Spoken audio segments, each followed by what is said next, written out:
ఆత్మచేత రచించబడిన గ్రంథం అపోస్తల గ్రంథం. ఇందులో 28 అధ్యాయాలు ఉంటాయి. ఇది 35 సంవత్సరాల చరిత్రను ఇందులో లిఖించబడింది. పరిశుద్ధాత్మ శక్తి చేత లోకా గారు రచించబడింది ఈ గ్రంథం. ఆయన బైబిల్ గ్రంథం మొత్తం మీద 2 అధ్యాయాలు రచించారు. ఒకటి లోకాసు వార్త, 2 అపోస్తల గ్రంథం, అపోస్తల కార్యాల గ్రంథం ఆయన రచించాడు. దీనిలో నుంచి మనం కొన్ని విషయాలను మనం జ్ఞాపకం చేసుకుందాం. యేసుక్రీస్తు ప్రభువారు ఆరోహణమైన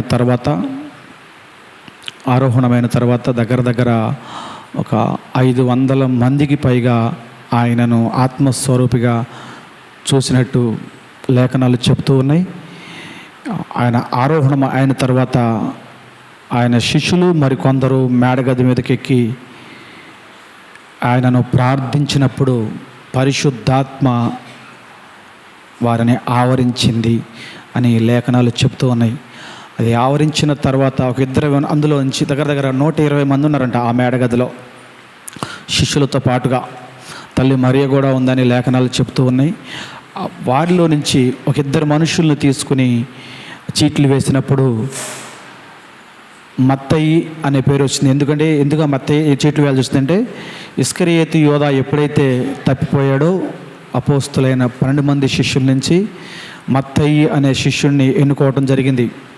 ఎన్నుకోవడానికి ఇద్దరిని ఎన్నుకుని ప్రార్థించినప్పుడు ఆ చీటి మత్తయి అనే వ్యక్తి మీద ఆ వ్యక్తికి కనపరిచింది. అప్పుడు సంపూర్ణంగా యేసుక్రీస్తు శిష్యులలో 12 మంది సంపూర్ణం అయ్యారు. కాబట్టి ఈ 12 మంది శిష్యులు పట్ల దేవుడు చేసిన కార్యాలు ఎక్కువ ఈ అపోస్తల గ్రంథంలో కొద్దిగా లిఖించబడి ఉన్నాయి. మనం 3వ అపోస్తల కార్యాల గ్రంథము 3వ అధ్యాయములో మొదటి 2 వచనాలని మనం ఒకసారి చదువుకుందాం. మొదటి 2 వచనాలను మనం చదువుకుందాం.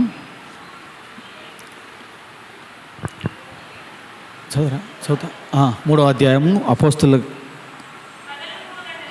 పగలు 3 గంటలకు ప్రార్థన కాలమున పేతురును యోహానును దేవాలయమునకు ఎక్కి వెళ్ళుచుండగా పుట్టినది మొదలుకొని కుంటివాడైన ఒక మనుష్యుడు మోసుకొని పోచుండెను.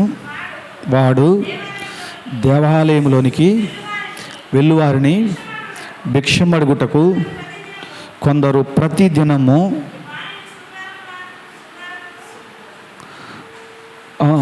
శృంగారమును దేవాలయపు ద్వారమునద్ద ఉంచుచూ వచ్చిరి. ఆమేన్. ఈ కొద్ది మాటల ద్వారా దేవుడు మనతో మాట్లాడాలని చిన్న ప్రార్థన చేసుకుందాం. మహాపరిశుద్ధుడు వగు తండ్రి, మహోన్నతుడా, సర్వశక్తి కలిగిన తండ్రి, నీకు వందనాలు స్తోత్రాలు చెల్లిస్తున్నాం. ఈ అపోస్తల కార్యాల గ్రంథములో 3వ అధ్యాయము 1, 2, 3 వచనముల ద్వారా తండ్రి ప్రభువా మీరు మాతో మాట్లాడండి తండ్రి ప్రభువా. అయా, ఎన్నో విషయాలు ఈ గ్రంథములో లిఖించబడినవి. ఎన్నో మరుగైన విషయములు, ఒక మనిషి ఆధ్యాత్మికంగా తండ్రి ఎదగడానికి కావాల్సిన ఎన్నో విషయాలు ఈ గ్రంథములో దాచబడినవని మేము నమ్ముచూ ఉన్నాం తండ్రి ప్రభువా. యేసయ్యా, మీరు తెలియపరిస్తే తండ్రి ప్రభువా మాకు తెలుస్తుంది కనుక తండ్రి ప్రభువా మా నోటిని మీ బోరగా వాడుకోండి. మమ్మలను సిలువు చాటున మరుగుపరుచుకొని నీ నామాన్ని మాత్రం మహిమపరచమని యేసయ్య నామములో ఈ ప్రార్థన సమర్పించి వేడుకొనుచున్నాం పరమ తండ్రి. Amen, amen. పగలు 3 గంటలకు ప్రార్థన కాలమున పేతురు యోహానును దేవాలయమునకు ఎక్కి వెళ్ళుచుండగా పుట్టినది మొదలుకొని కుంటివాడైన ఒక మనుష్యుడు మోసుకొని పోవుచుండెను. వాడు దేవాలయములోనికి వెళ్ళి వారిని భిక్షమడుగుటకు కొందరు ప్రతిదినము వారిని శృంగారమును దేవాలయపు ద్వారమునొద్ద ఉంచుచూ వచ్చిరి. ఇప్పుడు కూడా మనం చూస్తూ ఉంటాం, చాలామంది మనం చూస్తూ ఉంటాం. దేవాలయపు గుడిమట్టల దగ్గర ఎవరుంటారంటే ఎక్కువగా వృద్ధాప్యంలో ఉన్నవారు, ఏ పని చేయలేని వారు, బిడ్డలు లేనివారు, సరే అంటే ఉండటానికి గృహం కూడా లేనివారు దేవుని మెట్ల దగ్గర అడుక్కుంటూ ఉంటారు. ఎందుకంటే చాలామంది పుణ్యం కోసం వస్తూ ఉంటారు. ఏదో అడుక్కునే వారికి, పేదలకి కొద్ది సహాయం చేస్తే ఏదో పుణ్యం దొరుకుద్దని చెప్పేసి మెట్ల దగ్గర కూర్చుంటూ ఉంటారంట. వాళ్ళకి నిజంగా వెనక ముందు ఎవరు ఉండరు. ఒకవేళ బిడ్డలు ఉన్నా వాళ్ళని వదిలేసి ఉంటారు. వాళ్ళకు ఉండటానికి ఇల్లు అలాంటి ఏవి ఉండకపోవచ్చు. కానీ ఇక్కడ ఈ 2 కాళ్ళు చచ్చిపడిపోయిన వ్యక్తికి కుటుంబం ఉందండి. ఎందుకంటే అతన్ని మోసుకుని గుడి దగ్గర కూర్చోపెట్టడం, మళ్ళీ సాయంత్రం అయిపోగానే ఆ వచ్చిన కానుకలు తీసుకుని మళ్ళీ ఇంటికి వెళ్ళిపోవటం. అతనికి అన్నీ ఉన్నాయి, కుటుంబం ఉంది. కాకపోతే అతనికి ఉన్న బలహీనత ఏంటంటే 2 కాళ్ళు చచ్చిపడిపోయి ఏ పనికి పనికిరాడు. నుంచోలేడు, కూర్చోలేడు. కానీ నేను అనుకుంటాను ఈ కుర్రవాడు యవనస్తుడేమని అనుకుంటా. అంటే యవనస్తుడంటే ఈ ఒక 20 నుంచి 30 సంవత్సరాల వయసు మధ్యలో ఉన్న వ్యక్తి ఏమో అని నేను అనుకుంటా. ఎందుకంటే అక్కడ చాలామంది ఉండుంటారు నాకు తెలిసి. ఎందుకు పరిశుద్ధ ఆత్మదేవుడు ఆ ఒక్కడనే ఎందుకు చూపించాడు? చాలామంది ముసలోళ్ళు ఉంటారు, వృద్ధులు ఉంటారు, భిక్షమెత్తుకోవడానికి ఒక్కడే ఉండడుగా, చాలామంది మెట్లగా ఉంటారు. ఈ ఒక్క వ్యక్తినే ఎందుకు పరిశుద్ధాత్మ దేవుడు పేతురుని, యోహాన్ని ఎందుకు ఆకర్షించబడ్డాడు అనే విషయాలు మనం కొద్దిసేపు మనకు తెలుసు. పరిశుద్ధాత్మ దేవుడు మనకు సహాయం చేయలాగా మాట్లాడుకుందాం. ఎందుకు నేను అనుకుంటానంటే ఆ వయసులో మనం కూడా, ఇక్కడ చాలామంది ఉన్నారు ఈ గ్రామంలో, కానీ క్రైస్తవులని పిడవలబడిన వారు కొంతమందే ఉన్నాం. అందులో మందిరంలో కూర్చోబడిన వారు ఎంతమంది ఉన్నాం? 4, 8, 10 మంది ఉన్నాం. మనం 10 మందితో చెప్తున్న మాట, ఎందుకు మన 10 మందినే దేవుడు ఎందుకున్నాడు? 10 మందినే ఈ మందిరంలో ఈ క్షణం నిలబెట్టాడు. ఎందుకు కొంతమందినే దేవుడు రక్షించాడు? అందరినీ రక్షించవచ్చుగా. మన హృదయాలు తెరిచిన దేవుడు వాళ్ళ హృదయాలు తెరవడా? వారెందుకు అసత్యంలో బ్రతుకుతున్నారు? మన్నెందుకు దేవుడు సత్యంలో నడిపించాడు? కానీ మన శక్తి సామర్థ్యాల చేత మన సత్యంలో నడవలేదు, కానీ దేవుడు మన హృదయాన్ని తెరిచి మన సత్యంలో నడిపించాడు. మననే ఎందుకు సత్యంలో నడిపించాడు? వారిని ఎందుకు విడిచిపెట్టాడు? నిజానికి వాళ్ళ హృదయాలు కూడా తెడవచ్చుగా. ఎందుకు వాళ్ళని విడిచిపెట్టాడంటే దేవుడు తన నామాన్ని మహిమపరచుకోవడం కోసం కొందరిని నిలబెడతాడు, కొందరిని రక్షిస్తాడు. రక్షించబడిన మనం ఏం చేయాలంట? రక్షించబడిన మనము అన్యుల మధ్యలో ఎలా ఉండాలంట? అన్యుల మధ్యలో రక్షించబడిన మనం సాక్షి బిడ్డలుగా జీవించాలని దేవుడు మనల్ని ఎన్నుకుంటాడు. రక్షించబడిన మనము మన ఇంట్లో ఉండి మనం ప్రార్థన చేసుకుంటూ, మన బ్రతుకు మనం బతుకుతూ, మన తిండి మనం చదువుతూ, మన వ్యాపారాలు మన ఉద్యోగాలు మనం చేసుకుంటాం కాదు, కానీ వాళ్ళకి సాక్షులుగా మనం నిలవబెట్టడానికి. ఎందుకంటే దేవుడికి అది ఇష్టం. ఎందుకంటే ప్రతి ఒక్కరిని మనిషి ద్వారా మనిషిని రక్షించబడాలి అనేది అది దేవుని ఉద్దేశం. ఒక మనిషి ద్వారానే ఇంకో మనిషిని రక్షించాలి అనేదే దేవుని ఉద్దేశం తప్ప అందరినీ రక్షించాలని ఆయన ఉద్దేశం కాదు. ఎందుకంటే ప్రతి ఒక్కరిని స్వతంత్రులుగా చేయాలనేది దేవుని ఉద్దేశం. ఎందుకంటే నిజానికి ఈ భూమి మీద ఆయన మహిమను కనపరిచి ప్రతి ఒక్కరి హృదయాలు తెరిచి అందరినీ రక్షించవచ్చు. ఆయనకి పెద్ద సమస్య కాదు. సృష్టిని సృష్టించిన సృష్టికర్తకి ఈ లోకంలో ఉన్న జనాలందరినీ రక్షించడం ఆయన పెద్ద సమస్య కాదు. కానీ కొందరిని మాత్రం ఎంత రక్షించాడంటే వీరి ద్వారా వారిని రక్షించడానికి, వీరి ద్వారా వారి చీకటిలో ఉన్న వారిని వెలుగులోకి నడిపించడం కోసం, దేవుడు నామం మహిమపరచడం కోసం దేవుడి కార్యాలు చేస్తూ ఉంటాడని మొట్టమొదటిగా ఈ వాక్యం ద్వారా మనం నమ్మాలి, విశ్వసించాలి. అదే దేవుని ఉద్దేశం. పోతే రెండోది, శృంగారమును దేవాలయపు ద్వారమునొద్దకు ఉంచుచు వచ్చిరి. పేతురు యోహాను దేవాలయములో ప్రవేశింపబోజప్పుడు 3వ వచనం చదువుతున్నానమ్మా. అప్పుడు వాడు చూచి భిక్షమడుగగా పేతురును యోహానును వానిని తేరి చూచి మా తట్టు చూడమనిరి. కొద్దిగా ఆగుదాం అమ్మా. మెట్ల దగ్గర అడుక్కుంటూ ఉన్నారు. పేతురు యోహాన్ గారు మందిరానికి వస్తూ ఉండగా అక్కడ చాలామంది అడుక్కునే వాళ్ళు ఉండగా వీళ్ళిద్దరిని చూసి ఆ భిక్షగాడు చేయి జాపాడు. అయ్యా, మాకు కూడా ఏదన్నా భిక్ష వేయమని చేయి జాపాడు. పేతురు, యోహాను ఆ వ్యక్తిని పరీక్షగా చూశారంట. ఈ చూసిన చూపును బట్టి నేను అనుకుంటా అతనికి వయసు 20 నుంచి 30 సంవత్సరాల లోపు ఉంటాయని, 20 నుంచి 30 సంవత్సరాల వయసు గలవాడని నేను అనుకుంటూ ఉంటా. నాకైతే తెలియదు, నాకు తెలిసింది నేను అనుకుంటూ ఉంటా. తేరి చూడగానే వీళ్ళు చూసి మాత్రమే వదిలిపెట్టలా. నువ్వు నన్ను భిక్షం అడుగుతున్నావు కదా, మమ్మల్ని ఒకసారి చూడు అన్నారు. వాడు వీళ్ళని చూస్తున్నప్పుడు వీడికి ఏం కనపడింది? ఏదైనా అందరూ 5 పైసలు, పైసా 2 పైసలు వేస్తుంటే ఈయన మమ్మల్ని తేరి చూడు, పరీక్షగా చూడు అంటున్నాడు అంటే ఈయన 1 రూపాయి వేస్తాడేమో, 1 రూపాయి వేస్తాడేమో అని ఆయన వైపు ఆశతో చూస్తున్నాడంట ఈ భిక్షగాడు. కానీ వీళ్ళ ఉద్దేశం వేరు. పేతురు గారు, యోహాను గారు ఉద్దేశం వేరు, ఆ భిక్షగాడు ఉద్దేశం వేరు. వీడు ఎప్పటిలాగానే అనుకుంటాడు, వీడు 1 రూపాయి వేసేవాడు 1 రూపాయి వేస్తాడేమో, లేకపోతే రూపాయి వేసేవాడు 2 రూపాయలు వేస్తాడేమో, నా మీద కాన్సన్ట్రేట్ చేసాడు, నన్ను చూడమంటున్నాడు కాబట్టి ఈ రోజుతో నా కలెక్షన్ అయిపోయింది మొత్తం. ఇక్కడి నుంచి ఈయనేసే భిక్షం ద్వారా నేను సంచి చదివేసుకోవచ్చు అని ఆశతో ఎదురు చూస్తూ ఉన్నాడంట. మనం కూడా చాలాసార్లు ఏంటంటే దేవుణ్ణి ఏం అడుగుతామంటే ఈ భిక్షగాడు అడిగిన కోరికలే మనం అడుగుతూ ఉంటాం దేవుణ్ణి. నేను ఎందుకు చెప్తానంటే మన ఆధ్యాత్మిక స్థితిలో ఈ భిక్షగాడు పేతురుని, యోహాన్ను చూసి ఏదైతే ఆశపడ్డాడో, నిజంగా 10 రూపాయలు ఇచ్చాడు అనుకుందాం మనం. ఇస్తే ఏమవుద్ది? వాడు ఇంటికి వెళ్తాడు, వాళ్ళని తీసుకొచ్చిన ఎవరో వాళ్ళ కుటుంబం వాళ్ళు ఎవరికే ఇస్తాడు, 2 కిలోలు బియ్యం తెస్తాడు, 2 కిలోలు వంకాయలు బెండకాయలు తెస్తాడు, ఆ రోజు తినేత అయిపోయింది. మళ్ళీ పొద్దున్న ఏంటి పరిస్థితి? మళ్ళీ వచ్చి గుడిమెట్ల కాడ కూర్చోవడమే వాడి పరిస్థితి, అంతకుమించి వేరే మార్గం లేదు.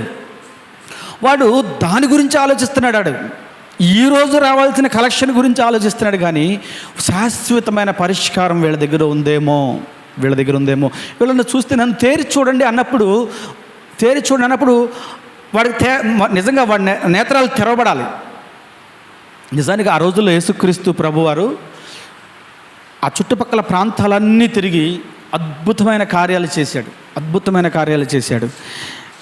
ఎవడైతే బలహీనంగా ఉన్నాడో వాడిని బలపరిచాడు, కుంటివారికి కాళ్ళు ఇచ్చాడు, గుడ్డివారిని సైతం వాళ్ళ కళ్ళు తెరిచాడు ఆయన. వాళ్ళతో పాటు తిరిగిన శిష్యులు వీళ్ళు. ఎక్కడైనా వీడు గుర్తుపడతారేమో, ఎక్కడైనా వీడు యేసుక్రీస్తు మేము శిష్యులము మేము అని చెప్పేసి ఎక్కడైనా వీడు గుర్తుపడతాడేమో, వీడికి ఉన్న సమస్య నుంచి వీడిని ప్రభువైన యేసుక్రీస్తు నామంలో వీడిని విడిపిద్దామని వీళ్ళు చూస్తున్నారు. వీడేమో ఆ రోజు నాకు పూట గడిస్తే చాలు, నా కలెక్షన్ అయిపోతే చాలు, నేను ఇంటికి వెళ్ళిపోతా, ఈ ఎండలో ఎవడు కూర్చుంటాడు అని వీడు చూస్తున్నాడు. ఇద్దరు మనం కూడా చాలాసార్లు దేవుని సన్నిధికి వస్తాం, కానీ ఏం అడగాలో మనకు తెలియదు. దేవుడు అనుకుంటాడు, అరే ఆయన మన పట్ల ఒక ఉద్దేశం కలిగి ఉంటాడు. ఆయన ఏ ఉద్దేశం? వీడు కలిగి ఉన్న స్థితి నుంచి, వీడు కలిగి ఉన్న పరిస్థితి నుంచి వీడిని ఉన్నతమైన స్థితిలో నిలవబెట్టాలి అని ఆయన అనుకుంటాడు. అది అడుగుతామేమో అని ఆయన మన వైపు చూస్తూ ఉంటాడు. కానీ మనం ఏం అడుగుతామంటే మనం ఆ రోజు అడుగుతూ ఉంటాం. ఏ రోజుకి? ఈ గుడ్డి భిక్ష వాళ్ళలాగా ఆ రోజు ఆశీర్వాదాలు మనం అడుగుతూ ఉంటాం. ఆ రోజు అందుకని ఈయన అంటాడు కదా, నన్ను చూడు అన్నప్పుడు మనకు కనపడేది ఏంటంటే అప్పటికప్పుడు తాత్కాలికమైన ఆశీర్వాదాల గురించి మనం ఆలోచిస్తూ ఉంటాం. ఆ రోజు దేవుడు అనుకుంటాడు, ఒరే నాయన, నీ కోసం నేను సిద్ధపరిచింది వేరే అయితే నువ్వెందుకు దీన్ని అడుగుతున్నావు నువ్వు? ఎందుకంటే అడుగుడి ఇయ్యబడును, తట్టుడి తీయబడును, వెతుకు ప్రతివానికి దొరుకును. ఆయన మనం ఏదడిగితే అదే ఇస్తాడు. అందుకే నేను ప్రార్థనలో మీరు గమనించారో లేరో, నేను నా ప్రార్థనలో కూడా, మా ఇంటి దగ్గర కుటుంబ ప్రార్థనలో కూడా నా గురించి నేనేం అడగను, ఇంతవరకు అడగను. ఎందుకంటే నేను అడిగేది ఏంటంటే ఆయన నీతిని అడుగుతా. ఆయన నాకేం ఇవ్వాలో ఆయనకు తెలుసు కాబట్టి నేను అడిగితే కొద్దిగానే ఇస్తాడు. ఆయన ఇస్తే ఆయన చెయ్యి ధారాళంగా పొడుగ్గా ఉంటుంది కాబట్టి ఆయన ఇచ్చే తీసుకోవడానికి నేను నా మనసుని శుద్ధపరచుకుంటా. నేను ఆయన అడగను. మా నిజానికి బోరు కూడా మాది సరిగా రావట్లా. నేను చెప్తున్నా, దేవుడి మందిరంలో నిలబడి చెప్తున్నా, ఏ రోజు అయ్యా ఇంతకాలం ఇచ్చావు, 8 సంవత్సరాల నుంచి ధారాళంగా ఇచ్చావు, అసలు ఆగటమే తెలియదు దానికి. మరి సంవత్సరం అయిపోయిందయ్యా అని నేను అడగలేదండి దేవుణ్ణి. నిజంగా చెప్తున్నాను, దేవుని సన్నిధిలో నిలబడి అడగలా. ఎందుకంటే ఆయనకు తెలుసు. ఆయనకు తెలీదా ఎందుకు ఆపాడో తెలుసు, ఎందుకు ఆగిందో తెలుసు, ఏం జరుగుద్దో తెలుసు. ఏది ఏమైనప్పటికీ మన విశ్వాసము దేవుని మీద ఉండాలి. ఇంతకు మించి ఏదో ఆయన నా పట్ల ఉన్నది అని నేను విశ్వసిస్తున్నా. కాబట్టి నేను ఆయన అడగను. అడిగితే ఇస్తాడు ఆయన, ఖచ్చితంగా ఇస్తాడు. నేను చెప్తున్నా, దేవుని సన్నిధిలో నిలబడి చెప్తున్నా, నేను అడిగితే ఖచ్చితంగా ఆయన ఇస్తాడు. కానీ ఇంతకు మించి నాకేదో ఆయన సిద్ధపరిచాడు, నేను దాన్ని వెతుకుతూ ఉన్నా. అందుకే మనం ఎప్పుడు కూడా దేవుని సన్నిధిలో మనకి ఇవ్వని దాని గురించి మనం పదే పదే అడుగుతాం. నిజంగా దేవుడు ఇచ్చేవాడైతే వెంటనే ఇచ్చేస్తాడండి. ఏం పెద్దగా నసపెట్టి ఇసుకిచ్చి నసపెట్టి ఏమి ఇవ్వడు ఆయన. ఇచ్చేది ఏమైనా ఉంటే ఇచ్చేస్తాడు ఆయన. కానీ మనం అసలు ఆయన మన పట్ల ఏది ఇవ్వాలనుకున్నాడో కూడా మనం కనిపెట్టి ప్రార్థన చేయాలి. ఎందుకంటే దేవుడు అంటున్నాడు, ఫస్ట్ మనం మొట్టమొదటి వచనంలో మనం చదువుకుందాం. దేవుడు అన్యుల మధ్యలో మనల్ని రక్షించాడంటే మన ద్వారా ఆయన నామం మహింపరచబడాలి అనే ఉద్దేశం కలిగి అనేది మనం మొదటగా జ్ఞాపకం చేసుకోవాలి. ప్రతి క్రైస్తవుడి గుండెల్లో ముద్రించవలసిన విషయం. మనం కష్టాలు పట్టడం ఆయనకి ఇష్టమా? మనం శ్రమలు పట్టడం ఆయనకి ఇష్టమా? మనం బలహీనమైన స్థితిలో, లేవలేని స్థితిలో మనం ఉండటం ఆయనకి ఇష్టమా? ఎట్టి పరిస్థితుల్లో ఆయనకి ఇష్టం ఉండదండి. ఎందుకంటే ఆయన బిడ్డలుగా ఉన్న మనం ఎప్పుడు బలంగా ఉండాలని, అన్యుల మధ్యలో మనం ఎప్పుడు ఎలా ఉండాలంట? తలగా ఉంచాలంట. మనను బట్టి అన్యులు ఆయన వైపు తిరిగే విధంగా మనం నిలబెట్టాలని ఆశపడుతూ ఉంటాడు. కానీ మనం వేటి గురించి ఆశపడతామంటే వీళ్ళలాగానే ఆ రెండు కాళ్ళు చచ్చెడిపోయిన ఆ దేవాలయపు మెట్ల దగ్గర పడి ఉన్న నిస్సహాయుడి స్థితిలోనే మనం ఉంటున్నాం. ఆయన అంటున్నాడు వీడేమనుకుంటాడు? ఆయనకు అర్థమైపోయింది. ఎవరికి? పేతురు గారికి. అక్కడ కింద అంటాడు 6వ వచనంలో అంటాడు కదా ఆయన. అంతటా పేతురు, చదువుతారా? ఎవరిని చదువుతారా? 6వ వచనం. వెండి బంగారములు నా యొద్ద లేవు, కానీ నాకు కలిగినదే నీకిచ్చుచున్నాను. నజరేయుడైన యేసుక్రీస్తు నామమున నడవమని చెప్పి వాని కుడి చేయి పట్టుకుని లేవనెత్తెను. వెంటనే వాని పాదములను చీలమండలను బలము పొందెను. ఆమెన్. ఈయన అనుకుంటున్నాడు, దేవుడు అనుకుంటాడు మన చాలాసార్లు, నువ్వు కలిగి ఉన్న స్థితి నీకెప్పటికీ ఈ స్థితిని నేను రానివ్వకుండా నిన్ను ఉన్నతమైన స్థితిలో నిలవబెడతాలి అని మనం అనుకుంటే, మనమేమో గుడి భిక్షగాడిలాగా ఆ పూట ఆలోచన చేస్తున్నాం. ఆయన అంటున్నాడు, అర్థమైపోయింది వాడేమో ఆలోచన చేస్తున్నాడు. ఈయనకి దైవజనుడు అండి, ఈయన దేవుని ఆత్మను పొందుకున్న దైవజనుడు ఈయన పేతురు గారు. ఆయనకు అర్థమైపోయింది వీడేమి నా దగ్గర నుంచి ఏం ఆశిస్తున్నాడో ఈయనకి అర్థమైపోయింది. చెప్పేసి డైరెక్ట్ వచ్చాడు, పాయింట్కి వచ్చాడు. ఇక రే బాబు, నా దగ్గర నీకు ఇవ్వడానికి వెండి బంగారములు ఏమీ లేవు. నా దగ్గర ఉన్నది ఒకే ఒకటి. ఏమిటి అంటే నజరేయుడైన యేసుక్రీస్తు నామములో నడు అని చేయి పట్టుకుని లేపగానే వాడు దిగ్గున లేచాడంటండి. చచ్చుబడిపోయిన ఆ రెండు కాళ్ళు కూడా బలాన్ని పొందుకున్నాయి. దిగ్గును లేచి దేవుని స్తుతిస్తూ మందిరంలోని పరిగెత్తాయంటండి. దేవుని మందిరంలో పరిగెత్తాయంట. అక్కడ ఉన్నవారందరూ కూడా, ఆ మందిరంలో ఉన్నవారందరూ కూడా, ఏంటి మెట్ల దగ్గర ఇందాక చూస్తే చచ్చిపడిపోయిన కాళ్ళతో అడుక్కుంటూ ఉండేవాడు. నేను వచ్చినప్పుడు ఇందాక ఈడు కూడా పాలేసాను, నేను భిక్షం వేసాను. ఈడేటి ఇప్పుడు సడన్గా లేచిపోయి మందిరంలోనికి గంతులు వేసుకుంటా దేవుని స్తుతిస్తున్నాడు వీళ్ళని చెప్పేసి అని ఎవరికాళ్ళే ఆశ్చర్యపడిపోయారంట. ఎట్లా జరిగింది, ఎలా జరిగింది, ఏమిటి కార్యం ఎలా జరిగింది అంటే, ఆ నోట ఈ నోట పలానా 2 వ్యక్తులయ్యా, యేసుక్రీస్తు శిష్యులు అక్కడ వచ్చారు. 2 వ్యక్తులు వీడిని చూసి నజరేయుడైన యేసుక్రీస్తు నామములో వాడికి ప్రార్థించినప్పుడు వాడికి ఉన్న బలహీనత వాడిని విడిచిపోయింది అనగానే అందరూ పరిగెత్తుకుంటే వీళ్ళిద్దరి దగ్గరికి వచ్చారట. వీళ్ళిద్దరి దగ్గర కింద వచ్చిన అలా వచ్చింది. కింద వచ్చిన లేదు అది 11 వాడు పేతురును యోహాను పట్టుకుని ఉండగా ప్రజలందరూ విస్మయం ఉంది. సొలొమోనుదను మండపములో ఉన్న వారి యొద్దకు గుంపులుగా పరిగెత్తుకుని వచ్చిరి. పేతురు దానిని చూసి ప్రజలతో ఇట్లా, వీళ్ళు అనుకుంటున్నారు ఆశ్చర్యపడుతున్నారంట. నిజానికి వీళ్ళ దగ్గర ఇంత గాడి విద్య ఉందా, ఇంత శక్తి సామర్థ్యాలు ఎక్కడికి వీళ్ళకి అని చెప్పేసి వాళ్ళందరూ ఆశ్చర్యపడుతున్నారంట. నిజానికి వీళ్ళే చేశారేమో, వాడికి ఉన్న బలహీనతను వీళ్ళే వదిలించారేమో అని చెప్పేసి వీళ్ళందరూ ఆశ్చర్యపడి వాళ్ళని ఏదో రకంగా చూస్తుంటే వాళ్ళు అంటారంట, వాళ్ళు ఇజ్రాయేలులారా, మీరు వీని విషయమై ఎందుకు ఆశ్చర్యపడుచున్నారు? మా సొంత శక్తి చేతనైనను భక్తి చేతనైనను నడవని వీనికి బలమిచ్చినట్లుగా మీరెందుకు మా తట్టు తేరి చూస్తున్నారు? అబ్రహాము, ఇస్సాకు, యాకోబు అనువారి దేవుడు అనగా మన పితరుల దేవుడు తన సేవకుడైన యేసుని మహిమపరిచి ఉన్నాడు. ఇక్కడ ఎవరి నామం మహిమపరుస్తున్నాడు? ఈయన ఎవరి నామం మహిమపరుస్తున్నాడు? అయా వాడిని లేపింది మేం కాదు, మా శక్తి సామర్థ్యాల వల్ల, లేదా మేమేదో పెద్ద భక్తి పరులు అన్నో కాదు కానీ అబ్రహాము దేవుడు, ఇస్సాకు దేవుడు, యాకోబు దేవుడు, మన పితరుల దేవుడు ఆయన యేసుని మహిమపరిచి ఉన్నాడు. ఆయన నామము లేచాడేవాడు. మేము లెగలేదు, మేము లేపలేదు, మా శక్తి సామర్థ్యాల చేత మేము లేపలేదు. ఈరోజు చాలామంది మనం చూస్తూ ఉన్నామండి. చిన్న ప్రార్థన చేసి, నాకు ఒక సహోదరుడు ఉండేవాడు, చిన్న ప్రార్థన చేసి జరిగిందా, రోజు ఫోన్ చేసేవాడు. ఏంటని ఆయన అంటే జరిగిందా అంటే, ఏంటి జరిగింది అంటే, ఏదో ఆ సమయాన్ని పెద్దోడు ఉన్నా కాబట్టి చిన్న ప్రార్థన చేయమన్నావు, జరిగింది. నువ్వెందుకు ఆరాటపడుతున్నావు?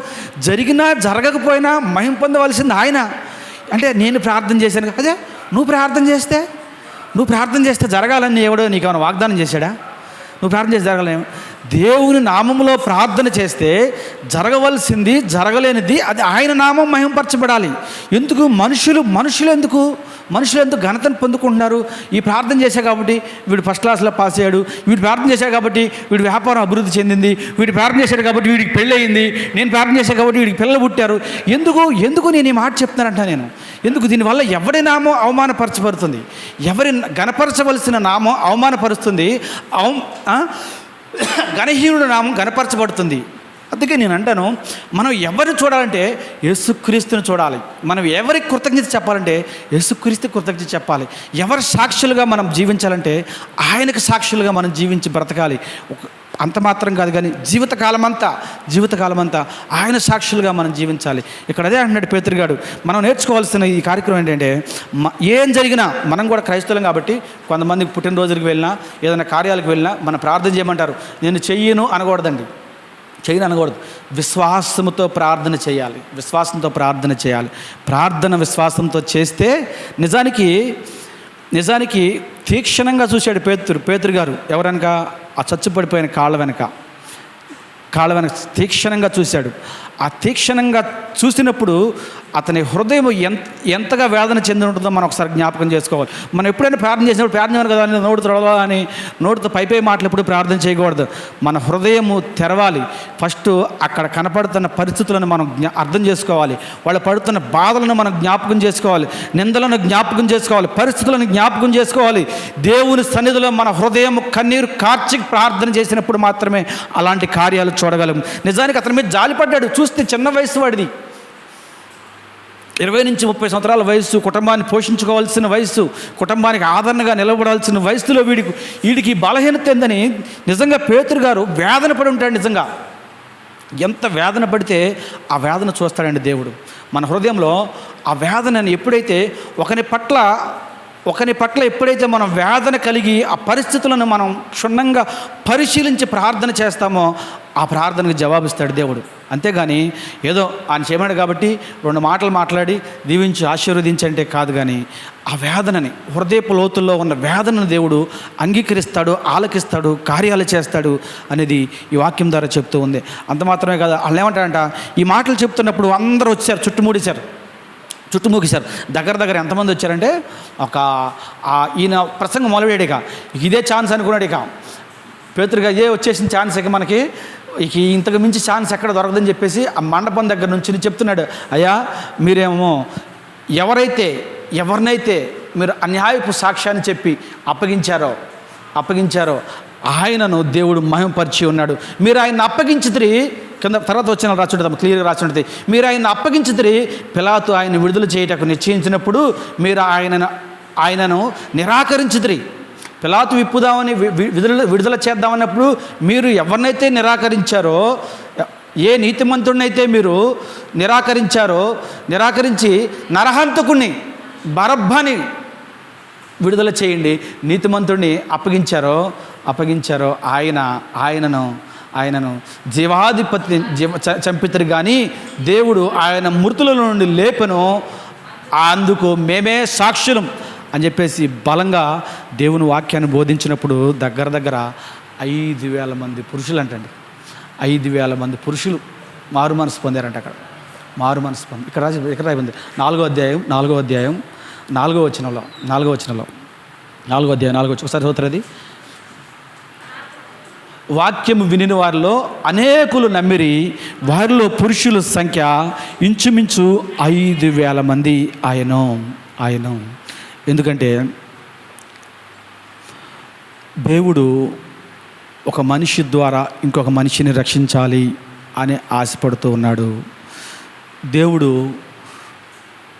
మనకేది కావాలో మనం ఆయన అడుగుట కంటే, అయ్యా నీ చిత్తము ఏదైనదో నాకు అనుగ్రహించు అంటాం బెటర్. మనం దేవుని చేసే ప్రార్థనలో మనం అడిగితే ఏం అడుగుతామంటే, మన శక్తి సామర్థ్యాలను దృష్టిలో పెట్టుకుని మనం అడుగుతాం ఆయన్ని. ఆయన చిత్తం అడిగితే ఏమవుద్దంటే, ఆయన శక్తి సామర్థ్యాలకు తగ్గట్టుగా మన ఆశీర్వదిస్తాడు. కాబట్టి ఇటు కృప దేవుడు మనందరికీ అనుగ్రహించును గాక. చిన్న ప్రార్థన చేసుకుందాం, అందరం కలిసి ప్రార్థన చేసుకుందాం. మహాపరిశుద్ధుడగు తండ్రి, సర్వశక్తి కలిగిన దేవా, సర్వోన్నతుడైన తండ్రి, నీ పాదాలకు వందనాలు, స్తోత్రాలు చెల్లిస్తున్నాము నాయన. ఈనాటి కాల సమయం తండ్రి ప్రభువా, మధ్యాహ్న కాల సమయమున నీ సన్నిధిలో కూడుకున్న తండ్రి ప్రభువా, కొన్ని విలువైన మాటలు మాతో మాట్లాడావు తండ్రి ప్రభువా. మా ఆధ్యాత్మిక స్థితిని తండ్రి ప్రభువా ఒకసారి మేము సరి చేసుకోవడానికి నువ్వెంతగానో కృప చూపించావు తండ్రి. నీకు వందనాలు, స్తోత్రాలు చెల్లిస్తున్నాం అయా. నువ్వు మాకు అనుగ్రహించిన రక్షణను బట్టి నీకు వందనాలు, స్తోత్రాలు. ఎంతోమంది రక్షణ లేని బిడ్డలు ఉన్నారు తండ్రి ప్రభువా. అయా, వారి మధ్యలో మేము నివసిస్తూ ఉన్నాము తండ్రి ప్రభువా. యేసయ్యా, నీ వాక్యము సెలవిస్తూ ఉంది నాయన, మమ్ములను బట్టి వారు రక్షించబడడానికి, అయ్యా మా సాక్షి జీవితాన్ని బట్టి వారు రక్షించబడడానికి, మా ప్రార్థనా జీవితాన్ని బట్టి వారు రక్షించబడడానికి, మాలో ఉన్న ఆత్మ ఫలములను చూసి వారు రక్షించబడటానికి తండ్రి ప్రభువా నీ వైపు తిరగడానికి సహాయము దయచేయండి. అట్టి మనస్సును, అట్టి మనస్సాక్షిని మాకు అనుగ్రహించండి నాయన. నీకు వందనాలు, స్తోత్రాలు చెల్లిస్తున్నాం తండ్రి ప్రభువా. యేసయ్యా, మా ఆధ్యాత్మిక స్థితిలో మేము అయా చచ్చిపడిపోయి పడి ఉన్న కుంటివాని వలె మేము మెట్ల దగ్గర పడి ఉన్నామేమో తండ్రి ప్రభువా. అయా, ఒక్కసారి మమ్మలను చూడండి నాయన, ఒక్కసారి మమ్మలను దర్శించండి నాయన. అయా, మేము లేవలేని స్థితిలో మేము ఉన్నామేమో తండ్రి ప్రభువా. ఆనాడు దాసులను పంపించావు నాయన, నజరేయుడైన యేసు క్రీస్తు నామములో వాడిని లేవనెత్తిన దేవుడువు నాయన, దేవుడువు నాయన. నీవు అట్టి దేవుడును నమ్మి విశ్వసించి నీకు ప్రార్థన చేస్తున్నాము నాయన. అయా, మమ్మల్ని లేవనెత్తండి నాయన. మేము వేటిని నీ సన్నిధిలో మేము వేటిని అడగాలో, అయా వేటిని పొందుకోవాలో, ఎలా అడగాలో మాకు నేర్పించండి నాయన. తాత్కాలికమైన వాటిని మేము పొందుకోక, తాత్కాలికమైన వాటిని మేము కోరుకోక, అయా నీ నిత్య జీవాన్ని మేము పొందుకోవడానికి మీరు మాకు సహాయము దయచేయండి. ఇక్కడ వచ్చిన మమ్మల్ని అందరినీ జ్ఞాపకం చేసుకోండి ఆయన, పేరున జ్ఞాపకం చేసుకోండి నాయన. మా పరిస్థితులు ఎరిగిన దేవుడవు, మా హృదయాంచరములు ఎరిగిన దేవుడవు తండ్రి ప్రభువా. సమస్తము ఎరిగిన దేవుడు గనక తండ్రి ప్రభువా. అయా, మేమున్న స్థితిలో మేము ఉండడానికి వీల్లేదు నాయన. ఈ వాక్యము విన్న మేమందరము కూడా తండ్రి ప్రభువా, అయ్యా తండ్రి ప్రభువా, ఆనాడు అయ్యా పడి ఉన్న తండ్రి ప్రభువా, ఆ కుర్రవాణ్ణి లేపని రీతిగా మమ్మల్ని లేవనెత్తండి నాయన. ఉన్న స్థితి నుంచి ఉన్నతమైన స్థితికి లేవనెత్తండి నాయన. నీకు వందనాలు, స్తోత్రాలు చెల్లిస్తున్నాం తండ్రి ప్రభువా. మా ఆలోచన కాదు నాయన, మా యొక్క తండ్రి ప్రభువా, మా శక్తి సామర్థ్యాల మీద మేము ఆధారపడతలేదు కదా నాయన, నీ మీద ఆధారపడుతూ ఉన్నాము తండ్రి ప్రభువా. అయా తండ్రి వాక్యము సెలవిస్తుంది నాయన. విననేరుకున్నట్లు నా చెవులు మందముగా లేవు, రక్షించనేరుకున్నట్లు నా చెవులు కురచగా లేవు అంటున్నావు తండ్రి ప్రభువా. నీ రక్షణ కోసం తండ్రి ప్రభువా, అయా తండ్రి ప్రభువా, ఈనాడే ఈ క్షణమంది నీ చెయ్యి మా చెయ్యిని పట్టుకుని లేవనెత్తమని అడుగుచున్నాము తండ్రి. ఎందరైతే తండ్రి ప్రభువా ఈ మధ్యాహ్న కాల సమయం ప్రార్థనలో విశ్వసించి తండ్రి ప్రభువా మా చెయ్యిను నీకు అందిస్తూ ఉన్నాము తండ్రి ప్రభువా, మా స్థితిగతులను మార్చి విప్లవాత్మకంగా తండ్రి ప్రభువా ఉన్న స్థితి నుంచి ఉన్నతమైన స్థితికి లేవనెత్తారని ఆశిస్తూ ఉన్నాము తండ్రి ప్రభువా. నీకు వందనాలు, స్తోత్రాలు స్తోత్రాలు స్తోత్రాలు. కూడా వచ్చిన వాళ్ళందరినీ జ్ఞాపకం చేసుకోండి, నీ కృపలో భద్రపరచండి తండ్రి. నీ కృపా కనికర దీవెనలు మెండుగా అనుగ్రహించి నీ నామాన్ని మాత్రం మహింపరచమని మా ప్రభువును ప్రియరక్షకుడైన యేసయ్య నామములో ఈ ప్రార్థన సమర్పించి వేడుకొనుచున్నాం పరమ తండ్రి. ఆమేన్ ఆమేన్.